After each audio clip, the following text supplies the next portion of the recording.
पोलादपूर तालुक्यात 4 पंचायत समिती आणि जिल्हा परिषद निवडणुकांचा निकाल जाहीर झाला आणि त्यानंतर पोलादपूर तालुक्यावर शिवसेनेचं वर्चस्व असल्याचं पाहायला मिळाले आणि शिवसेना आणि शेकाप पक्ष युतीनं तालुक्यावरती आपला विजय मिळवलाय। 2 जिल्हा परिषद आणि 3 पंचायत समिती यावरती शिवसेनेनं आपला विजय मिळवलाय। शेकाप पक्षानं 1 पंचायत समितीवरती आपला विजय मिळवलाय आणि इतर कोणत्याही पक्षांना शिवसेनेनं तालुक्यात डोकं वर काढू दिलेलं नाहीये असं चित्र सध्या पाहायला मिळतंय। त्यामुळे पोलादपूर तालुक्यात नामदार भरत गोगावले आणि जिल्हा परिषद सदस्य चंद्रकांत कळंबे पॅटर्न पाहायला मिळतोय। पोलादपूर तालुक्यातील 2 जिल्हा परिषद व 4 पंचायत समिती गटाची निवडणूक आज निवडणुकीचा निकाल हाती आलेला असून पोलादपूर तालुक्यावर शिवसेनेचे वर्चस्व असल्याचे पुन्हा पाहायला मिळाले।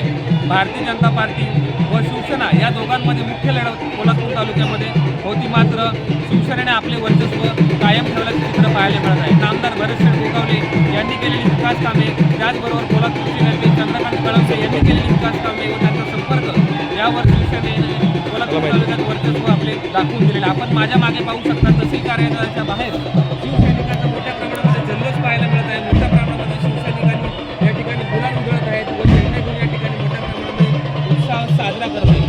पोलादपूर तालुक्यात या निवडणुकीमध्ये शिवसेना व शेकाप पक्षाची युती या ठिकाणी पाहायला मिळाली व शिवसेनेने आपले वर्चस्व दाखवून दिले आहे। सेनेनं पोलादपूर तालुक्यावर पुन्हा एकदा निर्विवाद वर्चस्व सिद्ध केलेलं आहे। एकंदरीत काय सांगाल? माननीय महाराष्ट्र राज्याचे उपमुख्यमंत्री एकनाथ शिंदे आणि कॅबिनेट मंत्री भरत गोगावले यांनी केलेल्या 3.5 वर्षाची विकास कामं, त्या कामाच्या जोरावरती आम्ही प्रचार केला। मागच्या वेळेला आमचा जो जुना देवळागड होता, आता तो कापडी बुद्रुक आहे, या 3 सीट आमच्या गेल्या होत्या। आम्ही ज्या दिवशी हरलो त्या दिवसापासून कामाला सुरुवात केली। आमची गेली 15 वर्ष कोंडवी गाळातली आताच्या कोतवाल बुद्रुक या गाळातली सीट आलेली होती। प्रचंड काम आम्ही केले आणि या ठिकाणी काम करून शेतकरी कामगार पक्षाची युती केली आणि 6च्या 6 सीट निर्विवाद या ठिकाणी बहुमताने शिवसेनेचा भगवा पंचायत समिती आणि रायगड जिल्हा परिषदेमध्ये